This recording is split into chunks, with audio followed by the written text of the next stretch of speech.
Hey, this is Senator Justin Reedy coming to you at the end of week 11 of the 2025 General Assembly session. And just on Thursday, Governor Moore and the Senate leadership and House Democratic leadership announced their compromise budget plan. And we are still getting all of the details. But as you know, I've been fighting down here with our Senate Republicans, fighting to oppose any tax increases and to resolve our state's self-inflicted budget deficit by making real common sense reductions to state spending, getting our state budget back under control, like you would expect us to do, because every family that has a deficit in their finances has to figure that out.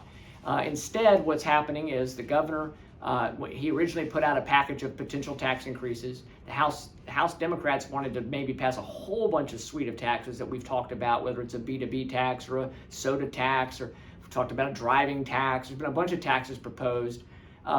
The announced compromise is that there's going to be a 3% business-to-business sales tax on IT services, and that's going to be that's going to bring in over $600 million out of our pockets into the state. It's going to tax businesses that use other businesses for computer and IT services. It's it's unclear right this minute exactly how far-reaching that is. But it's really interesting that Governor Moore says his economic strategy for growing our economy is to bring in more businesses in the IT sector and in AI and quantum and some of these other high-tech fields, life sciences, and yet he's raising taxes on businesses. And you and I know, of course, that'll be passed down. A small business has to pass its cost down to you. And so that's one thing. They're also going to be taxing some capital gains tax for people who invest. And they're still trying to raise taxes on what they call so-called high-income earners. But again, a lot of times the people they're talking about, they say they want them to pay their fair share. Those people already pay way more taxes than in most states in Maryland. But also, those are usually the people who have the small business and are investing in the economy to grow jobs. There's some other tax implications in the bill as well. We're still getting all of the details together. They claim that they're adding another $500 million in cuts to get the budget balanced on top of what they call $2 billion in cuts. But the truth is, by the time we're done with this, it doesn't look like the budget will really be any smaller. So the details came out Thursday. We are still diving through all of it. It's going to be voted out of the House next week, and then the Senate will get it. We are, as Senate Republicans, trying to work with some of our even Democratic colleagues who've expressed concerns about these taxes to say, let's make the actual tough choice. It's never a tough choice in Maryland for Democrats to raise taxes. They have a supermajority.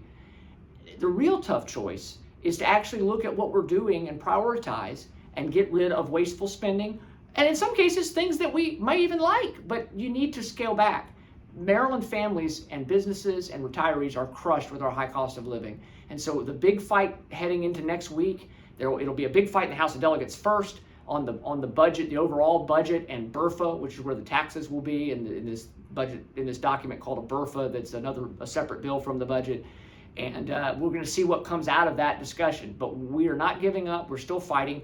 It does sound like the Amazon, that terrible Amazon delivery tax that was proposed by Governor Moore, is now dead. So that is something good. It looks like they're not going to add taxes onto a bunch of other services and tax other businesses. But again, for taxing IT services, that basically is going to tax just about every business there is.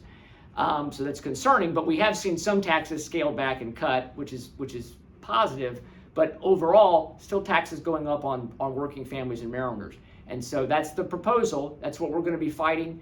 I look forward to updating you next week as we get back into the meat of the final 2 weeks. This week was a little calmer as far as things on the Senate floor and committee because we just had that big crossover period. But next week's going to start getting very intense heading into the final 2 weeks of session.